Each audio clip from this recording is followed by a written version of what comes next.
moments after the INEC announced the result of the 2023 elections.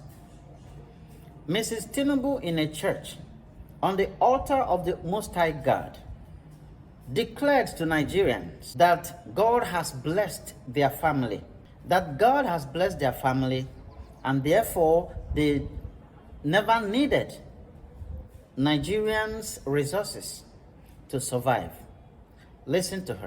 Nigeria's wealth is the commonwealth of all. It belongs to everyone. God has blessed my family. We don't need the wealth of Nigeria to survive, but to do the right thing. I don't think that statement was an honest statement. Because there are two things that are already happening in this country that we feel we should consider. Number one, the number of appointments that Jagaban has made so far is so alarming that every right-thinking Nigerian feels that his government is rather becoming wasteful. Same can be said about his entourage each time he is traveling.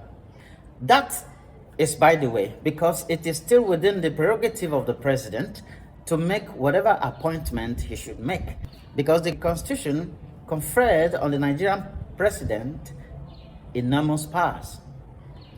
But this particular one should make every youth, every right-thinking Nigerian to ask questions. The story that the son of the president traveled to Kano, not on any official assignment, not that the father sent him anything, so he was not going there to represent anything Nigerian. He was going to Kano to watch a polo match, and he traveled in the presidential jet. Please listen to this. Bola Ahmed Tinubu's son, Sheyi Tinubu, has come under fire on social media after he was spotted reportedly using the presidential jet to travel to Kano to watch the finals of this year's edition of the Kano International Polo Tournament. Eyewitnesses say the presidential jet that conveyed Sheyi Tinubu and his friends landed in Kano around midday on Sunday. He was said to have been received at the airport by some officials of the presidency, the Kano state government, and the Kano Polo Club. Well, this is clearly a case of abuse of presidential powers. To the best of my knowledge, Sheyi Tinubu is not an official of state. He's not a former head of state. Many are in fact likely to ask, who the hell is he? Because he's the president's son.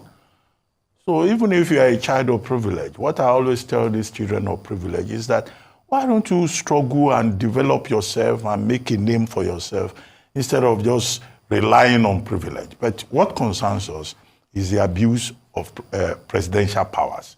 The son of the president is not qualified in any way to use the presidential jet, any of the jets in that fleet, except, however, you know, there was once upon a time, there was this arrangement whereby you can hire the jet, any of the smaller jets, but you will pay for it, okay? But in this case, it's not clear that he's paying for the use of it, and that this is not the first time that he will use this jet to go on a frolic of his own. It's not as if he's running errand for his father, because the president has powers under the Constitution.